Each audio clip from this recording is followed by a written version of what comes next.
My dear students, आज के lecture में हम स्पार्क एसक्यूएल के ऊपर बात करेंगे। ये भी बड़ा यूज़फुल फीचर है स्पार्क का, जिसके थ्रू आप जो है एसक्यूएल क्वेरीज पोस्ट कर सकते हैं आरडीडी के ऊपर। तो Spark has evolved as a unified data processing engine.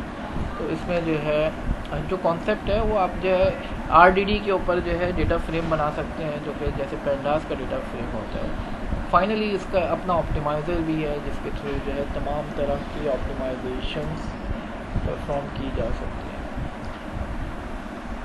जो फॉर्मेट सपोर्टेड है स्पार्क एसक्यूएल के लिए, डेटा किस फॉर्म में आपको मिल सकता है, सीएसवी की फॉर्म में, एक्सएमएल की फॉर्म में, जेसॉन की फॉर्म में। ये कॉमन फॉर्मेट्स हैं टेक्स्ट डेटा के। इसके अलावा बाइनरी फॉर्मेट है एवरो, पार्चमेंट, ओआरसी, जेडीबीसी में भी इवन आपका डेटा हो सकता है। तो जिस तरीके से आरडीडी एपीआई हमने देखी है स्पार्क की, उसमें आपके पास ट्रांसफॉर्मेशन और एक्शन होते हैं। यहाँ पे भी जो है बिल्कुल वैसे ही ट्रांसफॉर्मेशन और एक्शन हैं, और अगेन सिमेंटिक्स भी सेम है। ट्रांसफॉर्मेशन जो है वो लेजी है और एक्शन जो है वो ईगरली परफॉर्म होते हैं। तो चलते हैं हम कुछ डेटा पहले जनरेट कराते हैं और उसको जो है हम की वैल्यू की फॉर्म में लेकर आते हैं। तो पहले हम जो है कुछ रैंडम डेटा जनरेट कराते हैं। तो इस काला का हम जो है रैंडम का पैकेज इंपोर्ट करा हमने, और हमने इस 1 से लेकर 10 तक के नंबर जनरेट कराएं। 1 से लेकर 10 तक का हमारे पास जो है पैरेललाइज किया और उसको मैप कर दिया। 1 के ऊपर जो है कोई रैंडम नंबर, 2 के ऊपर कोई रैंडम नंबर, 3 के ऊपर कोई रैंडम नंबर। तो जो भी नंबर है उसकी बुनियाद पर एक रैंडम नंबर जनरेट करा के हमने जो है सेव करा दिया। तो ये RDD कलेक्ट करो अगर मैं, तो आपको जो है दिखेगा कि ये रैंडम नंबर 1 पे जो है 93 है, 2 पे 46 है। कुछ रैंडम नंबर जनरेट कराए हैं हमने। एक की है, एक वैल्यू है। अब इसके मैं अगर 2 कॉलम्स बनाना चाहूँ तो मैं एक डेटा फ्रेम बना लेता हूँ, और डेटा फ्रेम बना के जो है मैंने इसका डेटा फ्रेम बनाया। मैंने बस इसके स्कीमा बता दिया कि एक की होगी और एक वैल्यू होगी, 2 कॉलम है। तो KVDF की value data frame dot print schema कराऊँ मैं, तो इसका स्कीमा शो होगा कि इसमें एक इंटीजर है की और एक वैल्यू है इंटीजर। और KVDF डॉट कलेक्ट करता हूँ अगर मैं,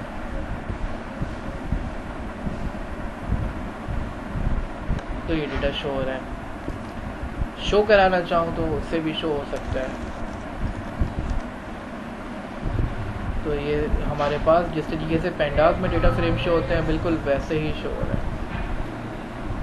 आप चाहे तो साथ साथ स्कीमा भी स्पेसिफाई कर सकते हैं कि ये कॉलम्स हैं। आप जो है स्ट्रक्ट टाइप इस्तेमाल करते हुए कॉलम्स बता सकते हैं, और डेटा टाइप्स कौन कौन सी आप स्पेसिफाई कर सकते हैं, जिसमें बूलियन है, शॉर्ट है, इंटीजर है, लॉन्ग है, फ्लोट है, डबल है, डेसिमल है, स्ट्रिंग है, बाइनरी है, time stamp, date, array, map, struct type.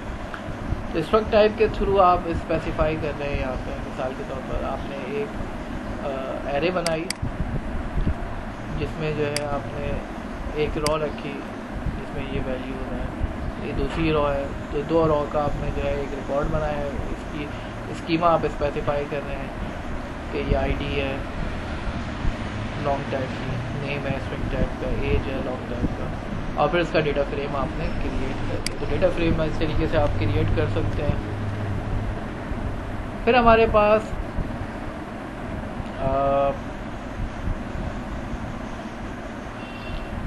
एक और तरीका है जिसके थ्रू आप सीक्वेंस का मेथड इस्तेमाल करते हुए भी जो है आप डेटा फ्रेम बना सकते हैं।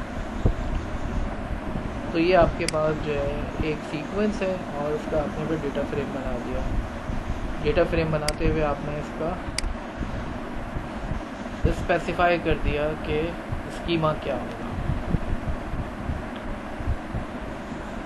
डेटा ऑब्वियसली आपका जो डेटा है वो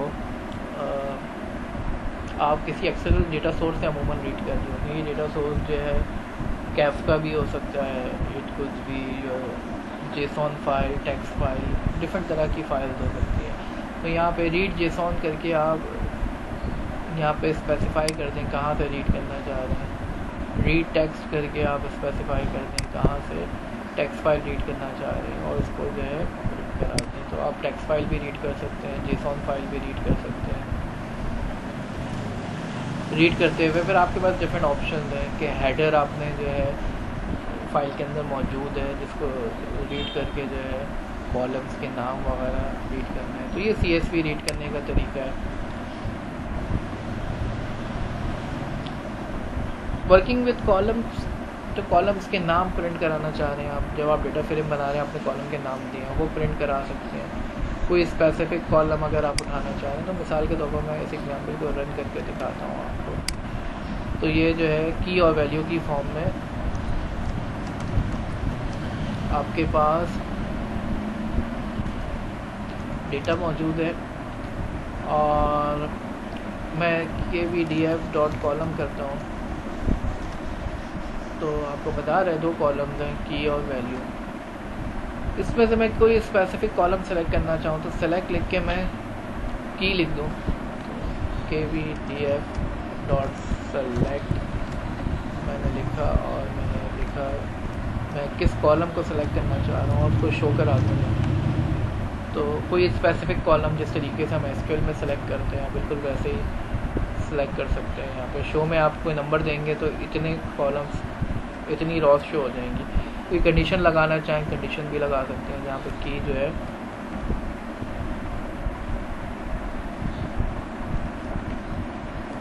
की इज इक्वल टू 1, जहाँ पे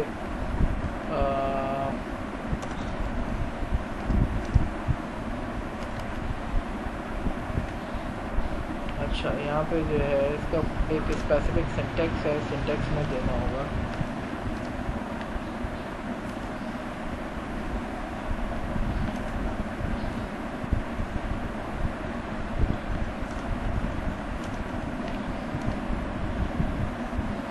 तो की ग्रेटर देन 1 जो है कौन सी वाली है, दूसरा कॉलम जो है की ग्रेटर देन 1। तो ये आपने जो है सेलेक्ट करते हुए कोई आपने कॉलम के ऊपर फर्दर प्रोसेसिंग करनी हो तो वो भी कर सकते हैं कि इस कॉलम को जो है मल्टीप्लाई बाय 2 करना है तो वो भी कर सकते हैं। तो 2 से मल्टीप्लाई होके शो हो जाए। तो ये सारी चीज़ें परफॉर्म कर सकते हैं। फ़िल्टर कराना चाहें फ़िल्टर भी करा सकते हैं, kvdf.filter। और फ़िल्टर करते हुए अगेन फॉर्मेट का ख्याल रखना है किस फॉर्मेट में देना है, की is equal to 1।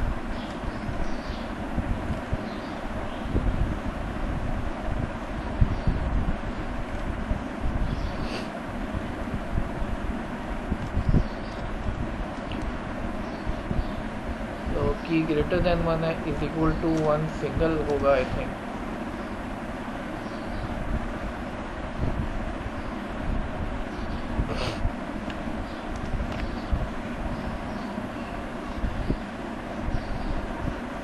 My dear students, आप डिफरेंट तरह के ऑपरेशंस परफॉर्म कर सकते हैं। जैसे यहाँ पे मैंने दिया की इज़ इक्वल टू 1, वो वाले रिकॉर्ड शो हो जाए जहाँ पे की जो है 1। इस तरीके से इसको फ़िल्टर कर सकते हैं। फिर आप डिस्टिंक्ट वैल्यूज़ निकालना चाहें, डुप्लिकेट स्वैप करना चाहें, सॉर्ट करना चाहें, सॉर्ट कर दिया मैंने। सॉर्ट और ऑर्डर बाय एक ही तरह से काम करते हैं।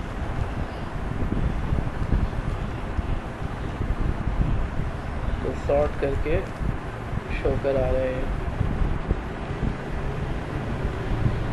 लिमिट करना चाह रहे हैं, इतने रिकॉर्ड्स दिखाना चाह रहे हैं, यूनियन करना चाह रहे हैं, ये सारी चीज़ें कर सकते हैं। इसी तरीके से मिसिंग डेटा हो अगर उसके ऊपर आप काम कर सकते हैं। जैसे यहाँ पे कुछ डेटा जो है नल आ रहा है, अब इस मिसिंग डेटा के ऊपर जो है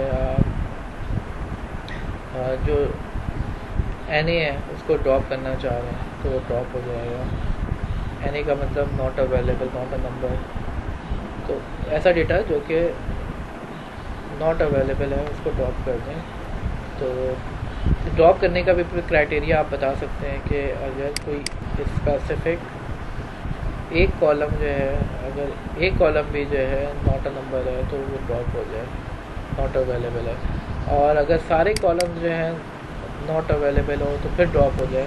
तो डिपेंडिंग अपॉन द सिचुएशन, अगर एक कॉलम की वैल्यू भी मिसिंग है तो वो रो सेलेक्ट ना हो।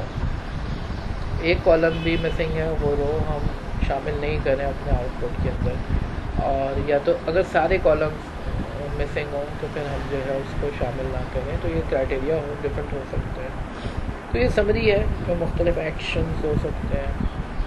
कलेक्ट है, शो है, हेड है, टेक एस है, वगैरह वगैरह। Starting with spark 2 data sets का कॉन्सेप्ट भी इंट्रोड्यूस हो गया। तो उसमें जो है डेटा सेट्स के अंदर मज़ीद आसानी प्रोवाइड कर दी है। आप जो है किसी स्पेसिफिक कॉलम को, जैसे अभी हम सेलेक्ट कर रहे हैं यहाँ पे, तो ब्रैकेट के अंदर लिख रहे हैं और एक स्पेसिफिक फॉर्मेट है, उसके बजाय आप एज अ मेंबर वेरिएबल भी इसको इस्तेमाल कर पाएंगे अगर आप जो है डेटा सेट यूज़ करते हैं। तो जैसे मैं एक क्लास बनाता हूँ स्काला के अंदर,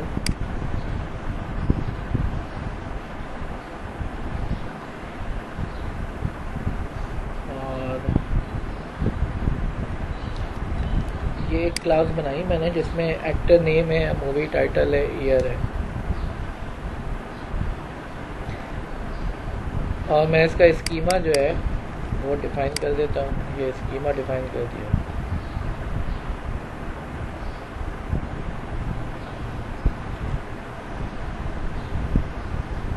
मूवीज़ हमने पीछे डिफ़ाइन किया था।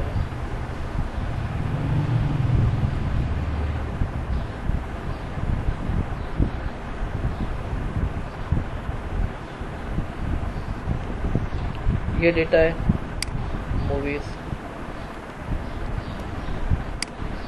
ये मूवीज़ का डेटा है। और हमने कहा कि